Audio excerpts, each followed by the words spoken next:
I We'll don't see. forget. And then I can clip it and edit it. Okay, so I did share screen. Hello, am I there? Oh no, what did I just do? Oh my God. What's wrong? You didn't do anything. You're I fine. don't see a thing. I have a blank screen here, share screen. Oh Well, my no, God. you're not Sue. sharing the screen. I am, remember? No, but when I look at you, there's like, I don't see anything. I don't see my slides. I don't see anything. You might have to well, I hate for you to log off and come back on. I Can might you have to. Okay, minimize? I'm gonna try. Bye. Oh, there we go. There we go. Okay. Oh, good. Hi. Hi. This is not, I'm like nervous Nelly with the Zoom stuff, you know? For sure. Like one little link of something and then I've like lost everybody. I'm like a crazed maniac. Well, thank goodness for Jennifer, you work together. Oh my God, that is for sure. That is for sure. Jen, I'm just seeing participants right now. Why am I like, can you get me back to seeing the screen or? So I want to like see that? Yeah, Or- now I see you. Right, hold on. There we go. Now I see me. Yeah, that's good. All right. I want to see me now. That's what I'm Yes, doing. uh-huh. Hey, hi Ruth. How are you? Hi, Kathy. I'm just looking at your hair has grown so long. I haven't seen you for a while. Yeah, I'm really white. I'm like, well, you know my mom and you knew my grandmother, so you know I think that this is, you know, Really, this is it looks happening nice. here. It Very- looks nice. It does. Well, it's definitely two-toned, but it's like soup. You're recording this. This is probably going to have to be edited out, right? Let me pause. Schedule. Why don't we get started? And I'm so glad to see so many of you today. This is great. Wow. Well, good afternoon and welcome to our fifth annual, well, not really annual, our fifth Zoom art talk from the Temple Museum of Jewish Art, Religion, and Culture. I'm Sue Koleski, the museum director, and I'm delighted that we will be spending some time together looking at Hanukkiyot from our collection. And all of the ones that we're looking at today are from the Maltz, or at the Maltz Museum of Jewish Heritage. They're in our Temple-Tifereth Israel gallery. And we're going to focus on those today. Unfortunately, the Maltz is closed right now because of the pandemic. But we have photographs, and so we'll be looking at those in the details and talking about those together. Once the pandemic is over, we will be able to all go back together happily into the gallery there and look at everything in detail. We'll just join hands and run there and run into our exhibit space as well and into our synagogues. So these Zoom talks, as you know, are very informal, and they give us the opportunity to discuss and to look at details of some of our beautiful ritual objects. And we've also been able to be very lucky and talk to a lot of our artists that we have wonderful relationships with to see what they're doing. And then last time we talked to Larry Sisson and learned a lot about art conservation, especially about the objects in our collection. So, so just to remind everyone that if you want to make a comment, if you have a question, if you have anything on your mind, please, well, not anything, but some things, please just unmute, ask a question, put it in the chat if you want to. I want to thank Jen Mendelson, Director of Operations at the Temple, who's the host of this today, and she'll be looking to see if there are any comments or questions in the chat. And we'll be talking together. But I also want to ask you, we're going to be looking at about 9 Hanukkah menorahs from the gallery, but I have a few that I brought from my personal collection, and I wondered how many of you brought some. I know Susie Kahn did, and Margie Moskowitz did. Who else did? Okay, Flo, Ruthie, Linda. Anyone else that I can't see on this? Okay, so we have about 3. Are there more? Jen, do you see more? Well, if No, you I grab, just see what you see. Uh-huh. okay, so if somebody else grabs one at the end, we'll take a look at those too. So, all right, well, great. I'm glad you want to share those. That's excellent. So let's talk about the 9 menorahs that we're going to take a closer look at, and let's get started. So we can look at the first slide. Okay. So, you know, Hanukkah 2020 is beginning this Thursday evening at sundown, and it's a time of light and darkness and a time of overcoming adversity and new beginnings. It's also a time of miracles, and it's a time of retelling the Hanukkah story with family and friends, although this year it will probably be over Zoom. But we look forward to a time when it's not.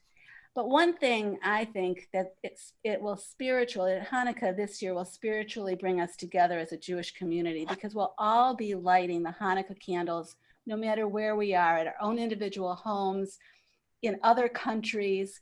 But it's something that we know everyone is doing at the same time. And to me, that is an amazing kind of realization, and it really brings us together on a different plane. And we'll be celebrating the mitzvah of lighting the candles.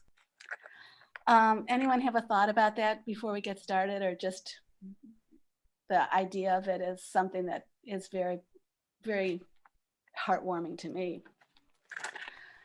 Okay, so our temple collection has over 40 beautiful Hanukkiyot from all over the world, where Jewish communities have flourished and have experienced. Some of them have been are pieces that are from the Holocaust. Some of them are communities that just have been are from Europe, and some of them are communities that are still flourishing. And when we designed the Temple Gallery at the Maltz Museum, one of our goals was to exhibit pieces that showed the variety of styles of ritual objects in different host countries. So a host country has an artistic style, and they all influence the art of the Jewish communities that are living there. And today we'll look at some of those and realize, oh, that style is very reminiscent of the work that they do in the Ukraine, or the work that they do, the brass work that they do in Morocco. And we'll see how that culture really gets integrated into the Jewish traditions. Okay, so first, when we look at a ritual object, it's always important to talk about the concept of Hidor Mitzvah. And I know we've talked about that many times before. Does anyone want to just remind us of what Hidor Mitzvah means, so we kind of have that in our head as we're looking at these objects? Anyone want to take a stab? I will. Well, I think it's just beautifying a mitzvah in any way, so that religious Judaica art is fulfilling that glorification of the mitzvah, more or less, right? Yeah. Anyone else want to add to that? No, it's exactly right, Margie, but it's so that, like, when we have a Hanukkah menorah, we can use a simple menorah, that's fine, and it's beautiful. But if we select a menorah, or select anything, if it's making a sukkah, or if it's doing anything that has to do with one of our Jewish rituals, we want to do it and adorn things and make things as beautiful as they possibly can be, so that it kind of elevates the object. So we pick out a very beautiful thing, or something that we know someone has made with love and care. And so the concept was from Exodus 15:2. It's Rabbi Ishmael's comment on the verse, "This is my God, and I will glorify him," or God. So again, the idea of, when we look at these things, we're realizing that love and care was put into making them, and that kind of feeling gets transposed to us when we are doing a mitzvah, when we are in the sukkah, when we are lighting the menorah. So, Jewish tradition recognizes and encourages that additional attention. And I think that's beautiful. When we talk about that with people who are not Jewish, they're always kind of like, that's an interesting concept, And I think for art, that's a very important thing to always remember here. So, okay, let's go to the first slide, or the first images. So when you enter the Temple-Tifereth Israel Gallery, you immediately see this large and impressive Hanukkiyot.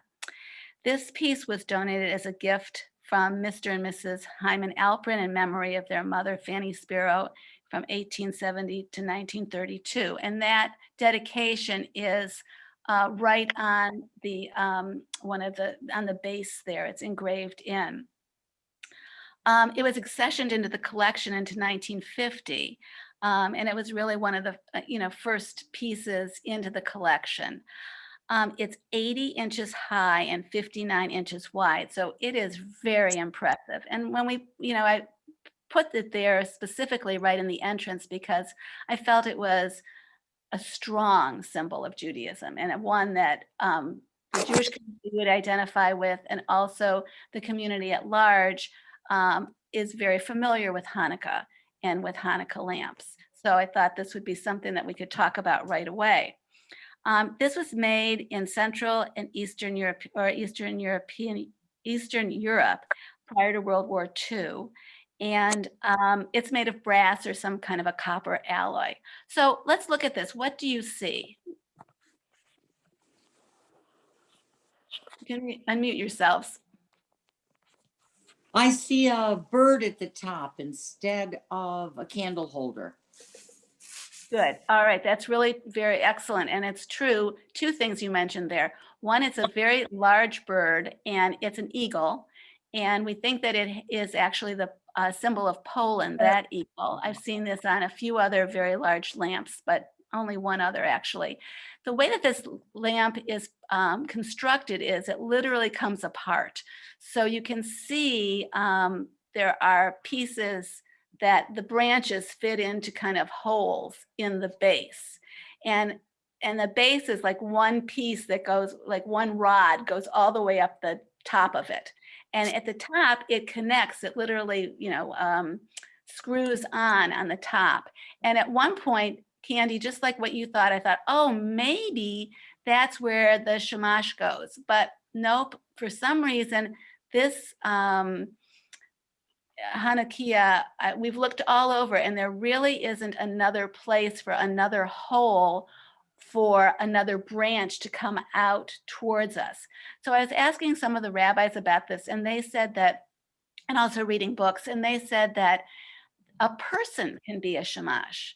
So in this case, I am thinking, I don't know for sure, but that since it's large, it's obviously a synagogue piece. I mean, you wouldn't have this in a home. This is for your synagogue. That a person would be the shamash, would be the lighter, the servant.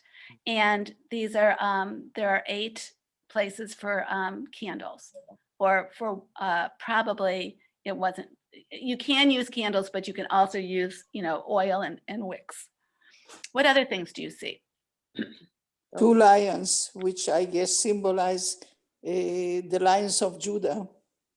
Right. So that they're perfect. The rampant lions that are on the post going up, and also on the bottom, if you look at the picture Yes. of the total image, you can see that there are 3 lions that are lying there underneath the to support the entire menorah. Anything else that you want to talk about? There are beautiful, the flowers are on this also. You can see that they have kind of a floral motif, and it's just a really impressive, beautiful synagogue piece. Okay, we can go on to the next one. That was obviously a pedestal type of Hanukkah menorah. Okay, the next one is also a pedestal style. It's not as big. It's only 31 inches tall by 16 inches wide. And it was made in the 1920s from cast silver. This piece, also the branches come out, but you can kind of twist down so that they are not always in a row. And then you can see on the detail that the shamash in this case does come out from the center piece. It's a very traditional design. You can see that because it's cast, there's kind of garlands of flowers. And then what do you see at the top? Who wants to talk about the top part, the detail? Kathy? Well, there's the Star of David, the Torah, Lions of Judah. I think that's all I can see. Well, a crown. Crown, yeah. Crown. And Yes. is that a Torah scroll or is that the Ten Commandments tablets? Ah, Looks like 10 Commandments. Ten Commandments. You Okay, can't tell how flat it is, whether it's Yeah. rounded or flat. right, right. It's the 10 Commandments, and it's the tablets. Mhm. So again, in a lot of Jewish art, symmetry is very, very important. I don't know if it, just gives you the feeling of peacefulness because something is symmetrical, but this is the epitome of symmetrical art. You've got the lions on both sides, you've got the two tablets, you've got the crown, and then you've got the star at the top, and they're all kind of perched on this ball, where it's the focal point of the whole, beautiful piece. We used to use this menorah for at our synagogue. I would take it out of the case every Hanukkah and bring it over, and then because it's large and you want something that everyone can see from the sanctuary back in the day. Then it became very delicate, and I was a little fearful because of conservation for using it so much. But it is a really beautiful piece, and I put very, very large white candles in it. It's really stunning. Okay, the next one. Okay, so this is very different. This is a pedestal style menorah, and it's from the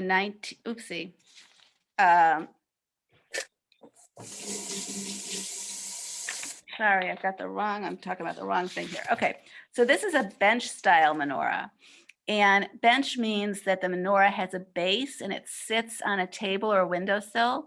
And as we know, the menorah traditionally has been placed in a window for people to see it outside.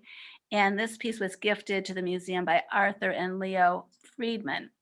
So what do you see in this beautiful piece? It's much smaller. It's about 16 inches by 18 inches. What is it made out of, first of all, do you think? Silver or silver plate.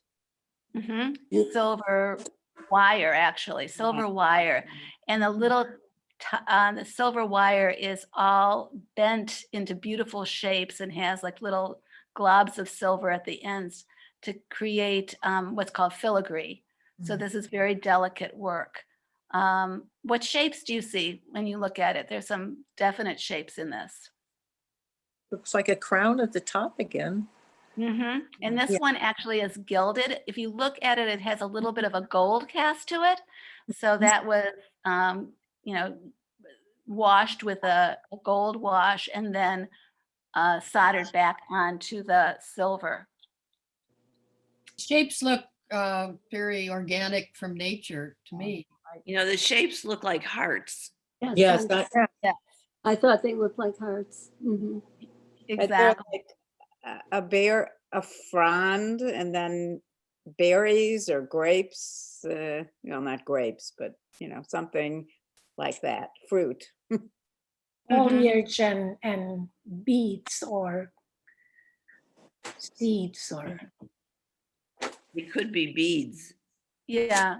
Yeah. I think it's probably decorative. It may not be symbolic of any specific, fruit or, but I think it's the way that the craftsman was able to put like little dots of silver to embellish and to make flourishes.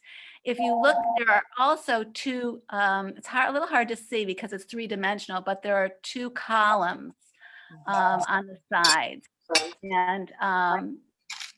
And then at the bottom, you've got the pots that have all these little tiny chains that have the tops chained to them so that you don't lose them, and you can put the wicks in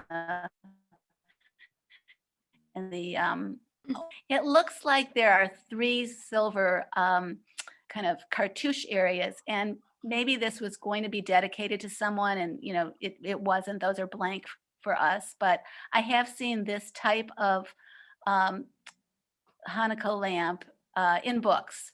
So it's not the only kind, the only one of its kind, but it is unusual. And then it stands on these tiny little legs, these little feet that are so delicate and beautiful. So a question, but one, did you say where this one was from? Because I missed it, I think. This is from the Ukraine. Oh, And on the bottom, on the picture on the left, it looks like a cup embedded in it. Is that, what am I seeing there? I don't know if that was to hold oil or.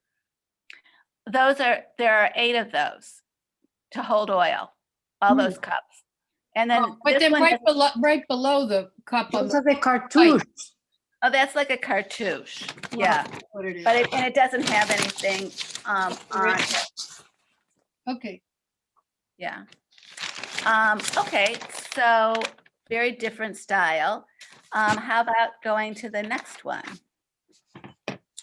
So this is very unusual. It's also a bench one, and this is just a stunning, stunning piece. The designer of this we actually know. It's Leon Diongelli, Diongeli, of Turin, Italy. And it was made around 1900. Turin is in Piedmont, Italy. And the Jews there apparently at the time were not forbidden to be silversmiths. So they excelled in their craft, as you can see. I mean, this is just an extraordinary piece. There's such attention to craftsmanship and to architectural detail. And it's a heavy piece. I mean, when you pick it up, it's very, very solid. So what do you see in this piece? What are we looking at? Oh, you see the Torah in the Yes. middle, 10 Commandments again. yeah, Mhm. The 10 Commandments again. and it's got, Right. looks like turquoise inlaid. I don't know if it's exactly turquoise or if it's more of a, it's definitely a turquoise colored stone. Yeah. And that actually, those are doors that open. So it's just delightful when I have it positioned so that the doors are open, but you can also close them. And when you close them, all you do is you see the 2 turquoise, stones, but you can open them. They're on beautiful hinges. And then when you open them, exactly, there are the 10 Commandments. What else do you see? Well, you can't read it because of the reflection, but I'm sure you know what's inscribed on the left and the right in the arched plaques. Yes, so on both sides are blessings. One says, "Blessed are you, our King, our God of the universe, who sanctifies us with his commandments and commands us to kindle the Hanukkah lights." And the other one is, "Blessed are you, our God, King of the universe, who performs miracles of our fathers in the days of old at their season." So those are the 2 prayers. And they're beautifully etched into both of those cartouches. has graven images, right?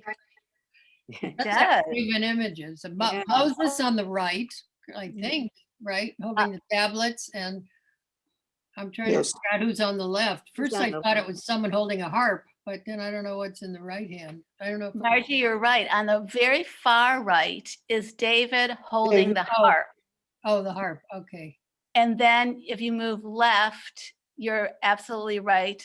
Oh, there's There's- 4. Oh. There's 4 of them. They're on columns, on twisted columns. To the right of the 10 Commandments is Moses, and he's holding the 10 Commandments. To the left is King Solomon. Oh, And to the further left is Aaron, and he is wearing his priestly outfit, and has he's wearing the Oh. crown now. So these pieces were cast individually and then soldered onto the bases, these beautiful curvy pedestals. So then also there's kind of like a shell motif underneath all of the arches, and that's very 3-dimensional. And at the very top, a Star of David. The whole menorah stands on these little feet that again are elegant, and The candle holders, there are 8 of them. And then if you look to the right, there's one that's kind of coming off the, no, above it, you can, there's a shamash. So that one does have a shamash also. It's so beautiful. Do we know like how we got it? When it came into the collection or anything? We know, let me look back here. We know that, yes, we do know. We know since it's, the acquisition number is 1950-95. And as you know, our acquisition numbers reflect the year that the pieces were acquired, and then it's the number of the piece of, so this is 1950-95. So it's the 95th piece that came into the collection in 1950 when the museum was founded. And it was purchased with the Hilda W. Cronengold Memorial Funds. So at the very beginning, we were, Rabbi Silver was purchasing pieces, and people from the congregation were purchasing very special pieces to put in this brand new museum. So this is one of the ones that I Wow. think is just, stellar. and Oh, beautiful. stunning. Did you already say where it's from, Sue? Yes, it's from Turin, Italy. It was made in Italy. I think the whole it- idea of graven images in Italy was more relaxed than in other. That's what Jewish I'm thinking. It's so unusual to see a human form incorporated in Judaica. In Mhm. what century did you say? So it's was made in 1900, around 1900, so the 20th century. So I have 2 comments. One is 1850 was the 100th anniversary of the temple. I don't know if that had anything to do with it, but it looks like the front of the temple, the doors, and we even have a logo that's kind of like that with the arches. Well, that's right. The museum was founded 100 years after the founding of the synagogue for its 100th anniversary. So that checks. And the 3 arches is a very traditional architectural element in synagogues, including the one down at University Circle. So yeah, I mean, it's Including the one in Florence too. mhm, mhm. Oh, yeah. Yeah, no, it's just a beautiful piece. It's not that big. It's 15 inches long and 15 inches high and 12 inches long. So Sue, I have a question. Because it's, in this case, does that mean you don't ever have to take it out and polish it or not? oh, that's a great question. So what we did, the Maltz Museum is 16 years now since we put everything in that space. What we did when we selected all of the pieces, we had everything go that needed any kind of, conservation, went to the ICA, Intermuseum Conservation Association, and was polished. And in the cases, we have what's called decadent, which is a kind of a substance that keeps the air in that case. It's so that there's not a lot of tarnish. That's all I can tell you. So the case is closed. And I only opened that case, as I said, I did it once a year to take out the menorah, the Hanukkah menorah that we used at the synagogue, and then I'd put it back in. But things probably need to be polished again, but they're in relatively clean condition. Sue, Mhm. the parts that look gold, like along the whole bottom, is that really gold or brass or what? No, that actually is a reflection. That's all silver, that one. Oh, okay. Yeah. The other one has a gold wash on it, but this doesn't. It's on a yellow, it's sitting in a yellow background. Yeah, box. that's right, Susie. That's true. Oh, It's Sitting, a reflection of the gold reflecting it, I think. fabric. Yeah. Okay, let's go to the next one.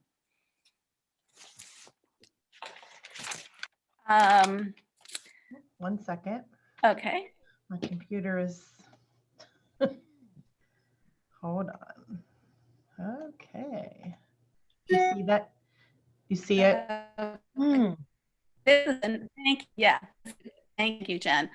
This is another very unique piece, and it's a beautifully designed piece from Dresden, Germany, and it was made between 1800 and 1843. It's 15 inches tall and it's made of silver, and it has open work and flat chasing and stamping. And it's it's etched with Hebrew, and I'll tell you what that says.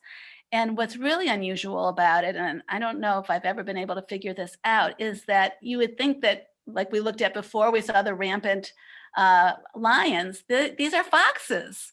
So with bushy tails. Mhm. So, and they're beautifully executed. So I don't know. And at the top, there is an eagle and a lot of floral, beautiful design. And then you can see how these cups have a little like curlicue in them that actually hold the wick in place. And then when you look further down, you'll see that the shamus is down there and attached to the base in a beautiful way. So what's interesting about this specifically is that what the dedication says is a loving memento in honor of our teacher, the learned rabbi and erudite scholar, our teacher Zechariah Frankel Halevi. May his light shine, the head of the Bet Din of the Holy Community of Dresden, after the completion of 7 years from the day he came, from the elected officers standing from that time to on Sunday, the 13th of Sivan, 1843. Now, this man was the chief rabbi in Dresden from 1836 to 1854. And his teaching and his philosophy was really part of the founding of the conservative movement. So this is a very individual, specific piece that we have, and we're lucky to have this. Wonderful. And that was a gift of Leon and Arthur Friedman in memory of Emmanuel Friedman. So any thoughts about this? So what's the symbolism of the foxes? I don't know. I haven't been, we can all research that because I really don't know. Maybe the fox was, I didn't check this out. Maybe the fox was the symbol of Dresden. A lot of the cities had different symbols. Could be. So there are some nice comments in the chat, actually. Kathy Gottlieb has a secret, putting her drip holders from Shabbat in the freezer and the wax pops right out. I like that. Yeah. And Maya, Oh, that's good. Thanks for sharing that. yeah, everyone can see the chat. Maya had a comment. Yeah, my computer is acting up. I can't access the chat at the moment. I don't know Mark, if do you you're want to seeing tell my- us what other things are in there so that because I can't see the chat right now. Yeah, so Maya said probably holds a source of heat like a lit candle to help melt the wax. There we go. And Amy asked if anyone had a best way to clean last year's. Oh, okay, that was the answer. The best way to clean last year's wax. I don't know. I use Instant Hot, but I'm probably could damage mine. I've always used hot water before. Yeah. My daughter actually told me to put it in the refrigerator or in the freezer, and it really works. The wax completely solidifies, and you can just peel it off. Yep, that's a better way to go. Otherwise, you're just spreading the wax kind of all over the surface. Yes. So making a mess. That gets out the wax though. That's in the very bottom from the candles. Gets all the wax out. I mean, you can just peel it off. It becomes very manageable. Okay, it's frozen. What a great tip. Good tip. Good tip. I should ask. By the way, since you were symbol is a lion. That you had used the menorah from the museum, my immediate thought was like, oh my gosh, afterwards, how do you clean it? Because it's we try to use dripless candles, Amy. That is the clue. Dripless candles. And if sometimes one has snuck in that is not, it is a nightmare. It's a nightmare. And I many times have to take it to Larry because I don't want to scratch the surface. Yeah, I would think. So that's why I'm very careful with what we use. Yeah. Okay, let's go to the next one. I think we've got 3 more. There were 15 slides there. Jen, are you trying to get the next one? Is it not showing? Oh, now it is. Yeah. It's showing, it's Perfect. showing. Oh, Yeah, yeah, yeah. So okay. this one again is a very different one, going with the idea of trying to show as many different cultures and as many different ways that people make and traditionally see their menorahs. So this one is from Marrakesh, Morocco, and it's made in the early 20th century. Before the establishment of the state of Israel, Morocco apparently had the greatest number of Jewish people in the Middle East. So there was a huge community there. This piece is made of brass, and there are 3 Jewish stars. Can you see them on both sides? There are cutouts that have stars, and in the middle, there's the detail shows you the big star on the right that is etched. They are made of brass, and there's a canopy that goes over the fonts where they're holding the oil. And then the shamash is at the top and kind of is soldered on and comes out. And this is kind of an interesting one because it literally is supposed to go on the wall. So I don't have a picture of the back of it, but the back of it has a big a loop on it. And then you just place it on your wall. So this one doesn't necessarily go on your windowsill because it would fall over. It goes on a wall. Any thoughts or comments?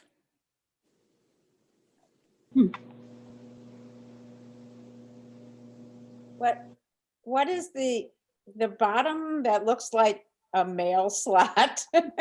I don't know how else to describe it. The open area beneath where the oil cups are. Is that just to catch like Yes, debris? that's to catch the oil. You are absolutely right. That's to catch the wax. Okay. That's to catch the wax. Yeah. Yeah. There was a tradition, right, that to put their menorah in a window so that everyone could observe, see the miracle that you are celebrating.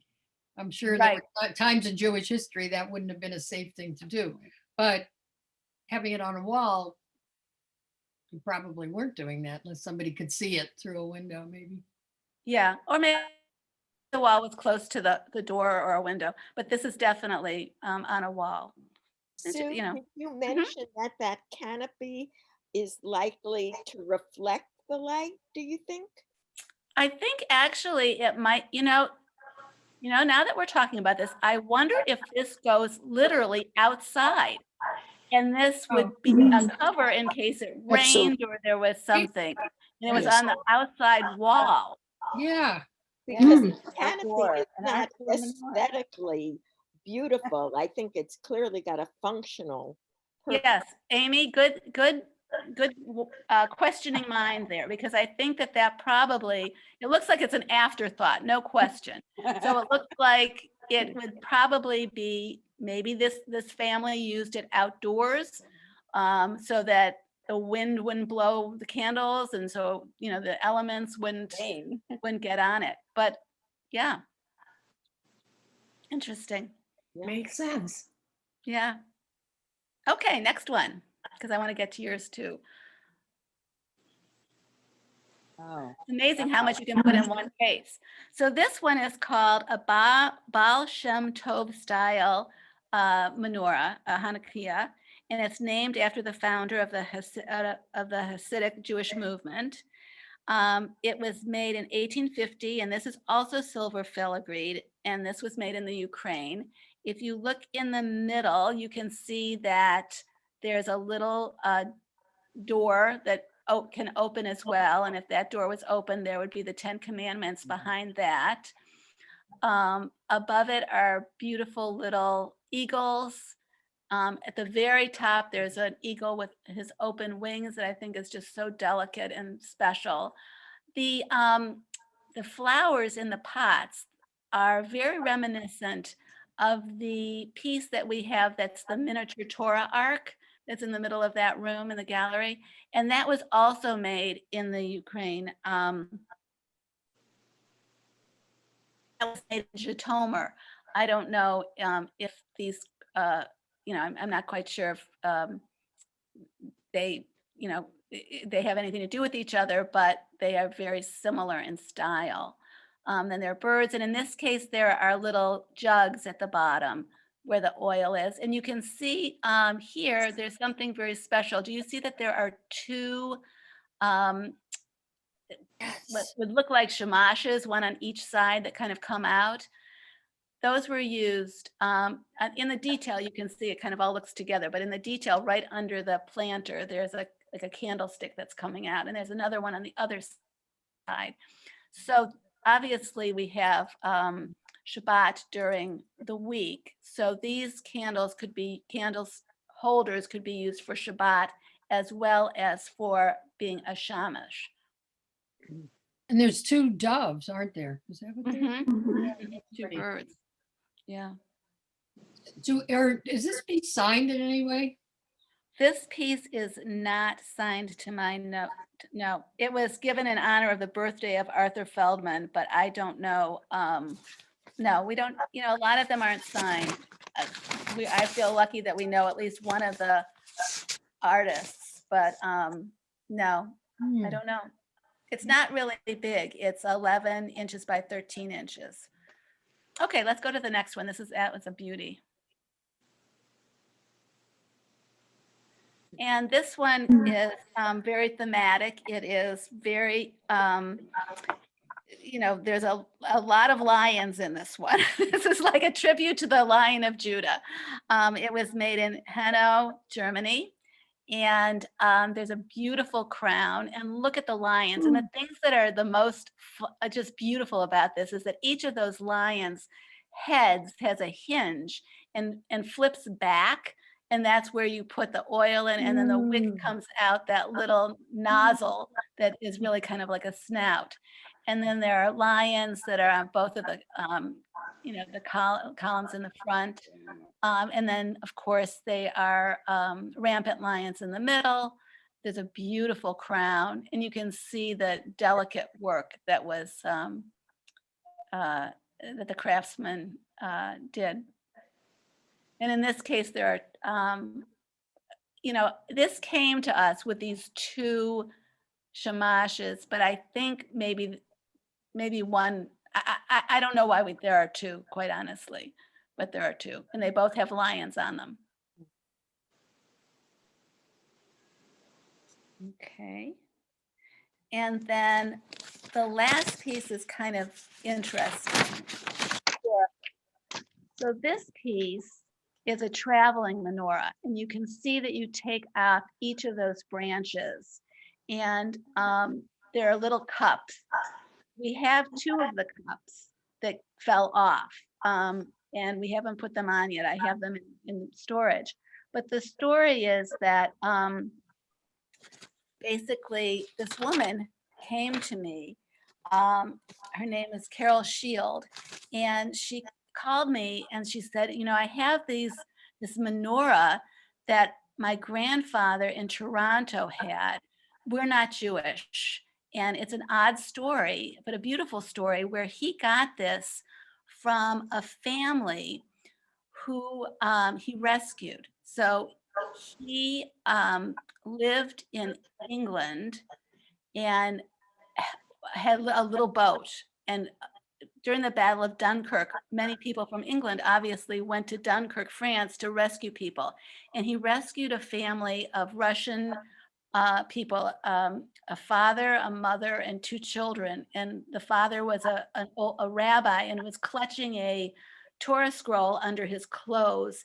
And he also had this menorah. And they took the people on their little boat back to England. And they helped the family for months, apparently. And then the family left for the United States, and they never had any contact with them. But the family would not leave until their house, until they took this menorah as a gift of gratitude and thanks for saving their lives. And Carol said to me, her grandfather didn't really want to take it because it had no meaning for him, but he of course took it because it was so meaningful for his family to give it to him. So he took it, and it was in his attic for years and years and years. And then I think they moved to Toronto, and then she had to go and gets things, and she found it and she didn't know what to do with it. You know, she said, what am I supposed to do with this? So we took it into our collection and we tell the story, and it's on the label. And I have a letter from her, you know, explaining it even in more detail. But it's just the most meaningful, you know, simple piece of tradition and of our people. And I just find it just the most meaningful piece. Wonderful story. Yeah, so that's there too. I mean, that's the thing, that you just never know. You know, you answer a phone call and you never know who's going to be telling you just a story that just amazes you in terms of our people and our history and how important these things are that tell our history. So, It's the first time I've heard, it's, am I mute or not? what?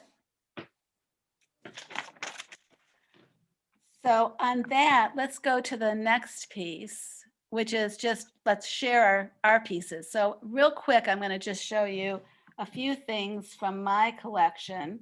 Let's see. It's actually on the video. It's on the screen, Jen. Oh, okay. 1 second. Sorry. Let me start sharing again. And then we'll share yours. Okay. So here we go. Let's see. Right there. Yeah. So this piece is a Don Drum piece. He's an artist from Akron. A lot of you are probably familiar with him. And this is one of his Hanukkiyot that is very floral and curvilinear. And I think at the right, the actual shamash is kind of like a person. Okay, that's one. Another one is, I got that at a house sale. I get most of my things at thrift stores and house sales. So these are all thrift store finds over the last 20 years. They're the old fashioned vintage made in a heavy, you know, the Hanukkah menorahs. So I have a few of those and I love finding them. I think that they're just so classic. They're just so strong in their design. And the next one of them, the one on the right actually has some music that comes out of it. This one is from Avi Baran. Some of you remember him. He did our beautiful Torah adornments of Jonah and the whale and all those beautiful rimonim that have all the leaves and the pomegranates on it. Anyways, he did this very clever vase that you take apart and it becomes a menorah, and then afterwards you have to put it back together again, and it's impossible. So I thought that was always very funny. So, okay, that's my Israeli one. And the last one is, this is from the designer Jonathan Adler. He's in New York and he has all sorts of great designs. And this is called Utopia Man Woman, and they're 9 individual, you know, pieces of ceramic, and on each side, if you twist it, it's a man or a woman on either side. And they're just a big group together, and they're fun to play with together and be a congregation or a group that's all together, you know, lighting candles and celebrating the holiday. So those are mine. Let's see yours. Margie, Sue? Yeah, I will do it. Yes, let's see. I do want to mention, I think Ken or Kathy said that at Shabbat this week, the whole congregation online will light menorahs at the same time. So, okay, this is, can you see this, everybody? Yeah. So the bottom is Lions of Judah. My mother gave this to me, and I think years ago she bought it in an antique store. And I don't know much about it. It's made like the first one of these big one that you showed, where there's a central rod, so you can switch these around. The mystery about this is that there is lettering on both sides right here, and it says Der Tag in Hebrew letters, so it's Yiddish. And I have never, if anyone has any thoughts about that, I know it was a Yiddish newspaper, but this is too nice to be a giveaway if you subscribe. And then I think maybe it's messianic. I have no idea, and I'd love to know who to ask that can tell me. So, you know, if anyone has a thought about it, but I absolutely, I do treasure it. So that is that. I threw in one other thing because this was the most unusual dreidel I ever got. It's from the Jewish Museum gift shop, and it's made of, I'll just read what it said when I bought it, made of recycled paper, fairly handcrafted by women in the Philippines from recycled magazines and used cardboard boxes. I thought that was pretty unique, so I snuck that in. Who's next? Flo, do you want to go next? Yes. This is my menorah. It was given to me by my paternal grandmother for a wedding gift 55 and a half years ago. And it looks like the Maccabees walking up to the temple wall, and there's some Hebrew inscription on it, and it says Yerushalayim. I think it's patina ware.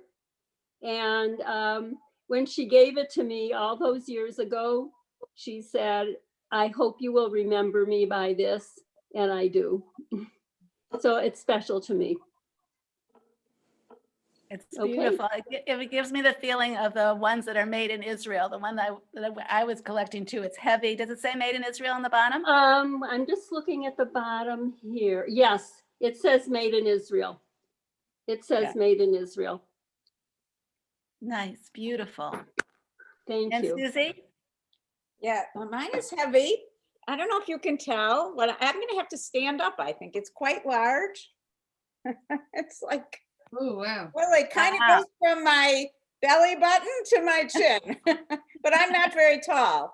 So, you know, here. Okay, and the shamash hangs out here, and this came from Germany. It was in my husband's family. It was his grandmother, maternal grandmother and grandfather. They were able to escape Germany in 1938, and because they were fairly well off and they got out, and not only did they get out, but furniture. That they packed up artwork and furniture and household goods and shipped them to New York, and it all arrived. And so this must have been in their home in Germany. I imagine it was from early 20th century. It's brass. It doesn't have any markings on it. It doesn't say what city it was crafted in. It reminds me, you know, it's not as ornate as certainly that great big one at the Maltz, but you know, I have seen others like this. I think the Temple Museum has a somewhat smaller iteration of like this design. I almost think like a wedding cake kind of pedestal. I think it was probably originally designed to have oil and wicks, although over the years, my husband's grandmother, they had some little cups crafted for it that you can set inside each of these holders so that you can put a skinnier, you know, like a candle in. And we don't use it with oil because I tried once and it was a mess. It just dripped all over the place. So I don't use oil and wicks. I use the little cups, which are rather crudely designed, but they do the job and they manage to keep the candles upright. So that's mine.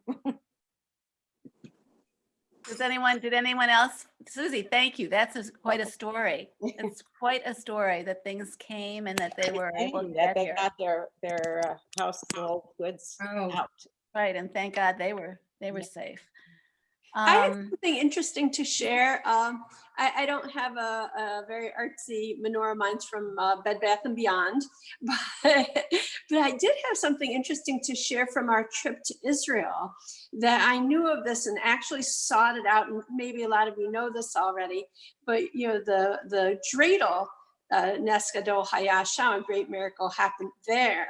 When you're in Israel, the dreidel has different letters on it because it's a great miracle happened here. And so they're very simple dreidels. Let's see, I'm trying to manage the camera and show you. Okay, so there's the Hey and the Gimel and the Nun, but instead of a shin, it has a Pei. Or is it a Fei? Maybe it's a Fei. but it's got a different letter on it. And so I thought that was really a pretty neat thing. So that was something I brought back when we went to Israel last summer, 2 summers ago. Last summer, we were definitely home. So that's my brief sharing. Sue, it's Ellen Markel. Mhm. I don't know how to share. Do I just turn my iPad around and show you? You're sharing right now. You're good. We Okay. see. Oh, oops. Yeah. Can you see my menorah? Push down go down a little bit further with your camera. Oh, we're seeing it. Back up a little bit. And pull the camera down a little bit more so we can see it. Okay, back up. I don't want you to fall, but we see the top of it. Just the one way down. Can you see it? Is it sitting on a table? Yeah. Well, your camera mostly shows the ceiling. Yeah, back. Okay, There we that's go. good. Now we're That's seeing, good. now pan over a little bit to the other side so we can see the whole thing. Pan over the other way. Other side, other side. Oh, okay. Down a little bit. I think we have a pretty good view of it. Okay. Tell us about it.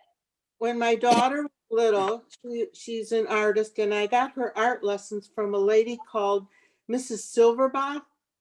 She was a local artist. She did a beautiful bust for the Orange Library. And she's a local artist, but I commissioned her because this is my daughter who took lessons from her, and she's carrying the shamash, and then there's the candles. And when I described this, she made it just beautifully. And when it would sit on my mantle and with the candles, it showed like a reflection of my daughter on the behind. It's beautiful. Oh, It looks beautiful. Just move it a little bit. Move the camera a little bit to the left. we want to see more. You want to the other direction. The other way. The other, and now up. Oh, Up. Okay. Oh, thank you. Thank you. Oh, it looks like the light would be shining on her. I can see what you're saying. Beautiful. Yeah, and then it reflected on the wall. It's quite beautiful. Well, it shows the diversity of all of these, beautiful menorahs. As you said, you can get them at Bed Bath & Beyond. You can commission them like you did. We have, it's endless in terms of how you can design these beautiful pieces, but all of them are done, I think, with the concept of Hiddur Mitzvah that we started off with. And we can tell that they're just, beautiful. Ruthie, do you have one? I see. I think there's a few more hands up for Sharon. Okay, Ruth. Can you see this or not? Can we Not see? yet. Okay, let's see. Who's Ellen is still on. talking now? Where are we at? Okay, hold on. Ruth. There we go. Okay. yeah. Oh, okay. Lift it up a little bit further. Oh, higher. Yeah. Higher. Perfect. Oh, A little bit higher. higher. That's what I got. Oh, Does this look familiar to anybody? Yes. This is Sue the knows. menorah Who knows what that is? the temple gave to us when we were, for Hanukkah. It was during the war, and it was made of wood. oh, And at the bottom it The says, men's club made them, I believe. gift of the Temple Men's Club. And it says Hanukkah. Can you see that? yeah. That's so Yeah. Beautiful. Yes. I'm so glad you have one of those, Ruthie. And you got them when you were little, because we have about 4 of them in the collection. Oh, really? Yeah, I got this when I was in elementary school, when it was given to us at Hanukkah time. Oh, And that's I've so always nice. loved it. I loved it because it was different. And it's made of wood because metal was not so available then. That's great. I've never talked to someone who actually received one of them. They, they just somehow migrated into the collection. That is beautiful. Yes. Especially since it's so precious to you. Well, it really is. It's just because it's different. It's not like any other Hanukkah menorah that we have. Yeah. Very nice. Sue? Sue, this is Barbara. I have a different one to show also. If you can. Good. I Yeah, have to you're on. turn around. It's on the table. I can't hold it. So tell me if I've got this right. Down a little bit. Keep going down. Yay. Oh, beautiful.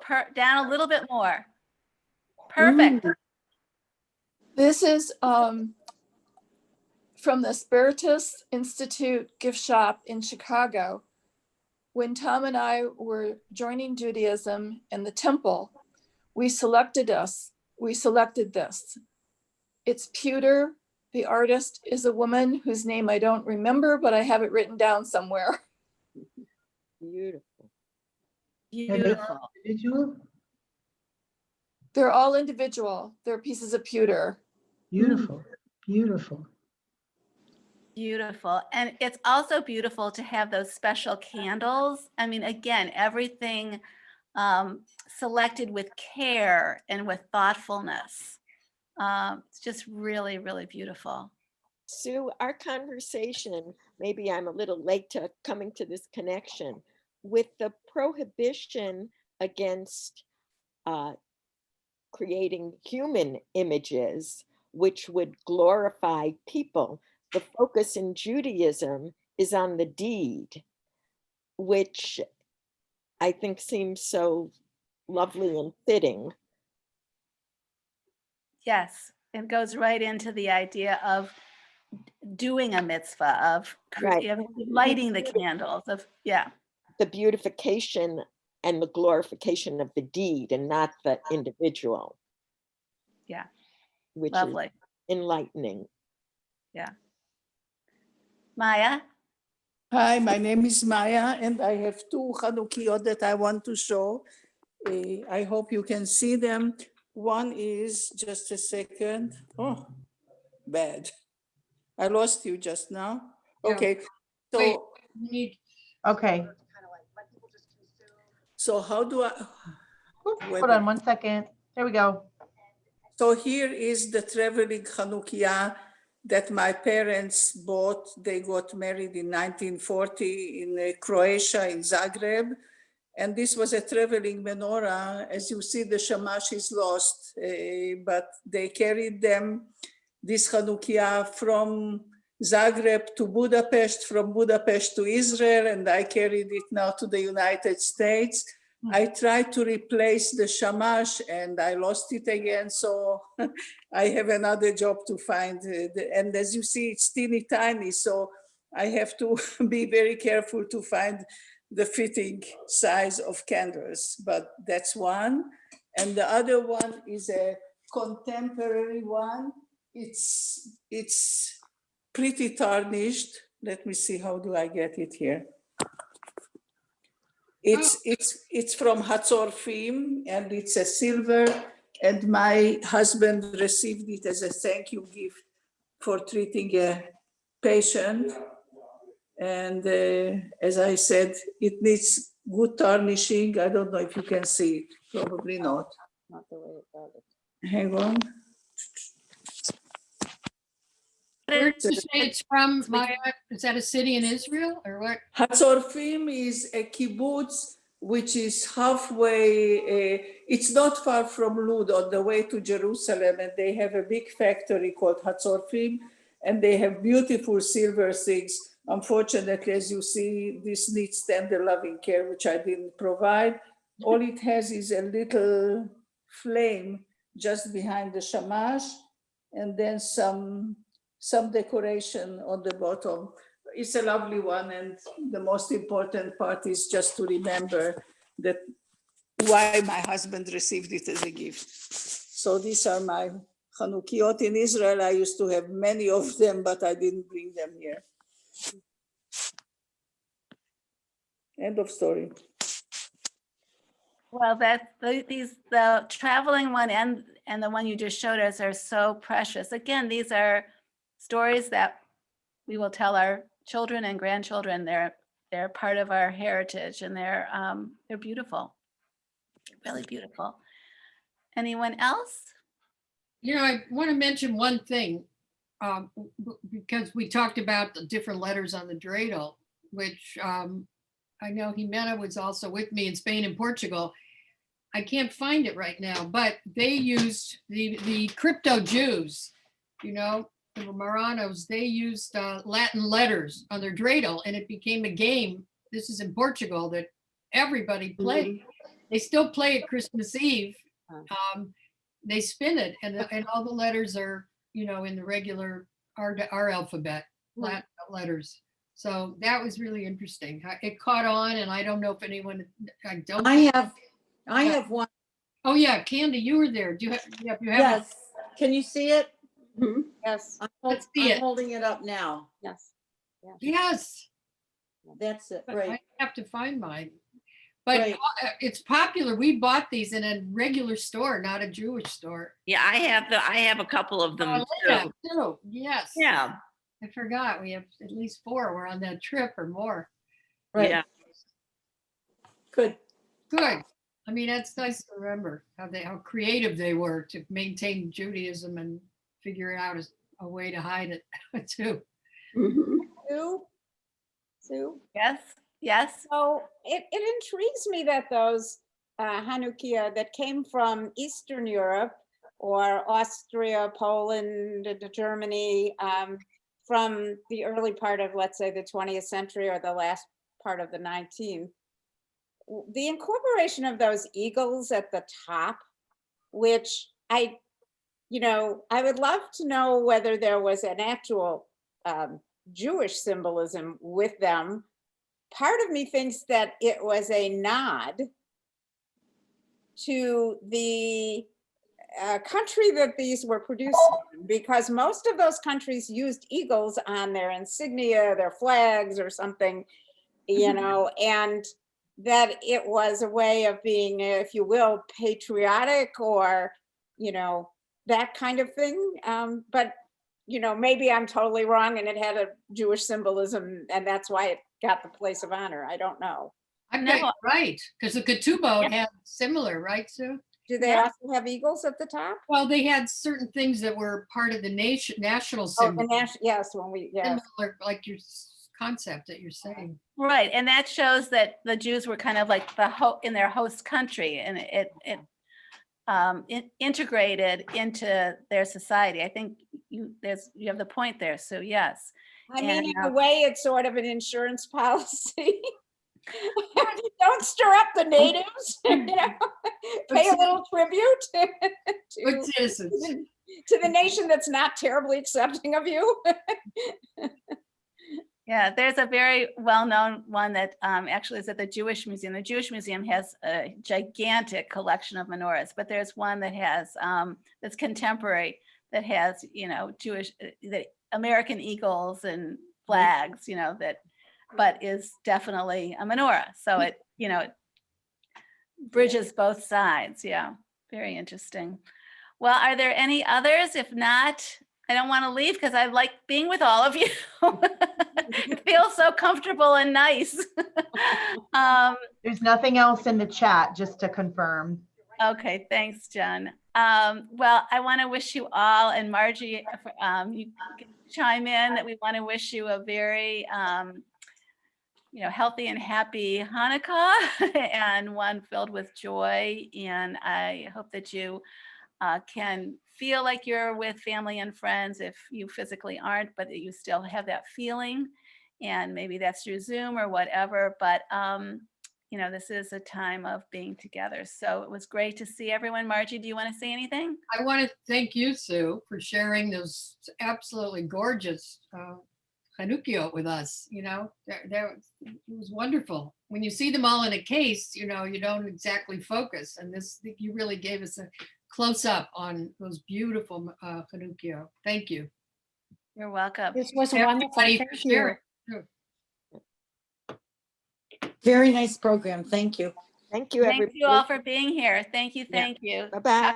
Thank you very much. Have delicious latkes and donuts and all sorts of good food. Yeah.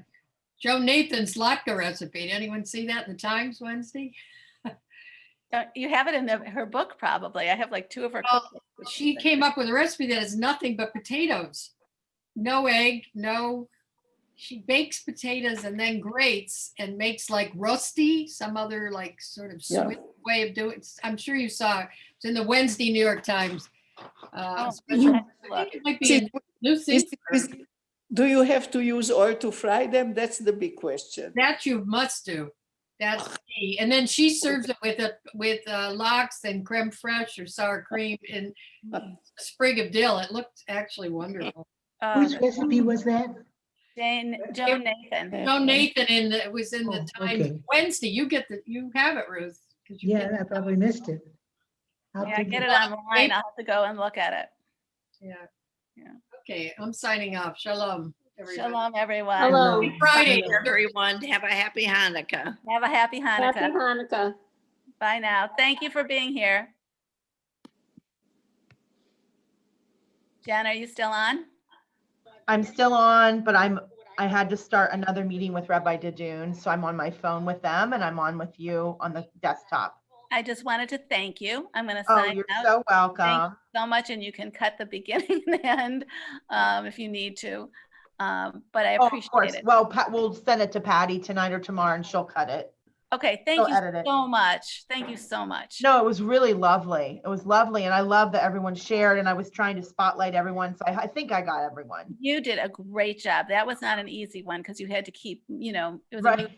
moving around. So I really appreciate it. You're fantastic. No As problem. always. As are you. It was so interesting. I always learn something new when I sit in on these. So they're great. Okay, I'll talk to you soon. Okay, I'm going to go ahead and end this and go to my other call. Okay, all right, take care. Okay, thanks Bye-bye. everyone. Bye.